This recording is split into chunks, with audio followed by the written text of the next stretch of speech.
పిత పుత్ర పవిత్ర ఆత్మనామమున ఆమేన్. ప్రియ స్నేహితులారా, మీ అందరికీ దేవుని యొక్క ఆశీస్సులను తెలియజేస్తూ మార్చి 7వ తారీఖు శుక్రవారం ఈనాటి దివ్య బలి పూజ పఠనాల ధ్యానాంశానికి మిమ్మల్ని అందరినీ కూడా ప్రేమతో ఆహ్వానిస్తూ ఉన్నాను.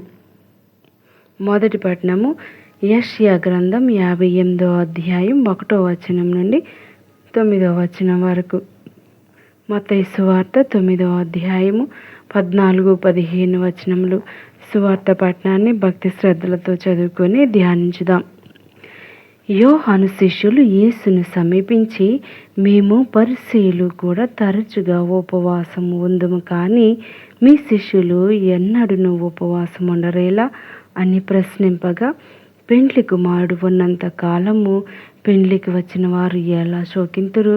పెండ్లి కుమారుడు వారి వద్ద నుండి కొనిపోబడి దినములు వచ్చును, అప్పుడు వారు ఉపవాసము చేయుదురు.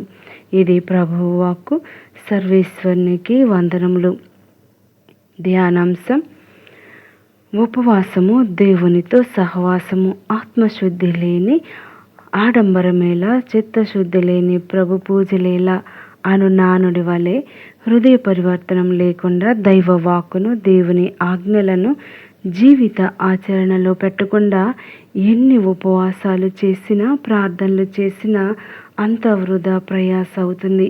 చాలామందికి తపస్కాలం వచ్చిందంటే వారికి ఎక్కడ లేని నీరసం వస్తుంది. ఎందుకంటే ఎన్నో నియమాలు పాటించాలి, ఆడంబరాలు, విందు వినోదాలు దూరమవ్వాలి. కాబట్టి ఉపవాసం అంటే కేవలం అన్నం తినకుండా ఉండటమేనా? కానీ కాదు. మనం ముఖ్యమైన ఉపవాసాలను ప్రక్కన పెట్టి భోజనం గురించి మాత్రమే ఆలోచిస్తాం. కంటికి, నాలుకకు అదుపులో పెట్టుకొనుట, ఇంద్రియ నిగ్రహం కలిగి ఉండుట, ఇవన్నీ ఉపవాసాలే. నేటి మొదటి పఠనంలో దేవుడు తన ఇష్టపడు ఉపవాసాన్ని గురించి వింటూ ఉన్నాం. అన్యాయపు బంధాలను విప్పుట, అన్యాయముగా మోపిన కాడిని తొలగించటం, ఆకలిగొన్న వారికి అన్నం, ఇల్లు లేని వారికి ఆశ్రయం, బట్టలు లేని వారికి దుస్తులు, ఈ విధంగా చేసినప్పుడు నేను మిమ్ము దీవిస్తాను అని పలుకుతూ ఉన్నాడు. నేడు సువిశేషంలో యేసు ప్రభు ఉపవాసాన్ని బాహాటంగా ప్రకటిస్తున్న పరిసయ్యుల స్వభావాన్ని ఎదుట వారు ఉపవాసం చేయటం లేదని నిందిస్తున్న వారి స్వభావాన్ని ఖండిస్తూ ఉన్నారు. ఎందువలన అంటే ఉపవాసం బాహ్య క్రియ కాదు, భౌతిక క్రియ కాదు. అది ఒక ఆంతరంగిక ఆరాధన, ఆధ్యాత్మిక అనుబంధం, దేవునితో సమాగమనం. తన శిష్యులతో ప్రభువు ఉపవాసం వద్దనలేదు. తాను ఉన్నంత కాలము అది అవసరం లేదు అన్నాడు. ఆయన కొనిపోబడే కాలం వస్తున్నది. అది అతని మరణకాలం. ఈ కాలం దుఃఖపూరితమైన ఆ సమయంతో శిష్యులు ఉపవాసిస్తారు.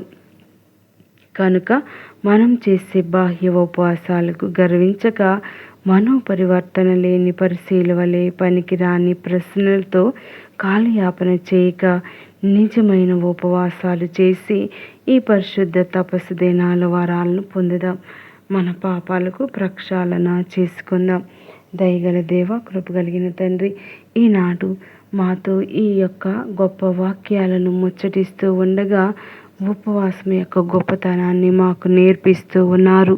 మరి పెండ్లి కుమారుడు ఉన్నంతకాలం పెండ్లికి వచ్చిన వారు ఎలా శోకింతరు? మరి పెండ్లి కుమారుడు అయిన నిన్ను మా దేవుడిగా, మా ప్రభువుగా స్వీకరిస్తూ ఉన్నాం నైనా. నీవు ఎప్పుడైతే మా జీవితాల్లో ఉంటావో మేము ఎన్నటికీ కూడా వెనుకంచి వేయలేము. ఎందుకనగా నీ యొక్క కృపాహస్తం మాపై నిండుగా మెండుగా ఉంటుంది కాబట్టి, నీ యొక్క దయ మాపై కుమ్మరించబడుతుంది కాబట్టి, నీ యొక్క ప్రేమ మా హృదయంలో నింపబడుతుంది కాబట్టి, నీ యొక్క దయనీయమైనటువంటి కన్నులు మా జీవితాల్లో నిలబడి ఉంటాయి కాబట్టి ప్రభా, మేము ఏటికి కూడా లొంగిపోం ప్రభా. తండ్రి, మరి పెండ్లి కుమారుడు అనగా సువార్త పట్టణంలో నిన్ను పోలిన దేవుడు ఇంకొక దేవుడు లేడని మేము విశ్వసించి నమ్మే భాగ్యము దయచేయండి. నువ్వు ఎప్పుడైతే మాతో ఉంటావో ప్రభా, సకల ఐశ్వర్యాలు నువ్వు దయచేస్తావని విశ్వసిస్తూ ఉన్నాం. అనారోగ్యంగా ఉన్న వారికి మంచి ఆరోగ్యం దయచేయండి.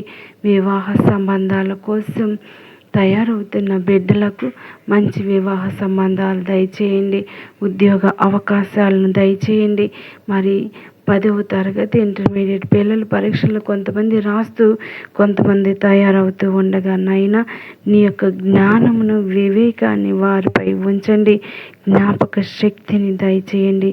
మరి ముఖ్యంగా కుటుంబాల కోసం, క్రైస్తవ కుటుంబాల కోసం ప్రార్థిస్తూ ఉన్నాం. యేసునాథ, యేసు ప్రభువా, మాపై దయ చూపండి. క్రైస్తవ కుటుంబాలపై దయ చూపండి.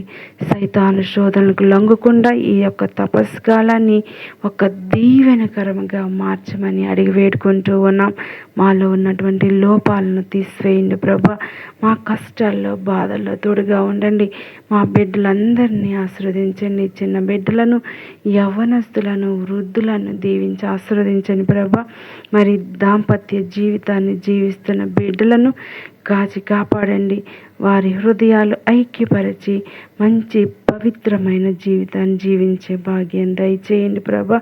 ఈ యొక్క వాక్యాన్ని వింటున్న వారి యొక్క హృదయాలను మీ యొక్క ప్రేమతో తాకమని అడిగి వేడుకుంటూ ఉన్నాం.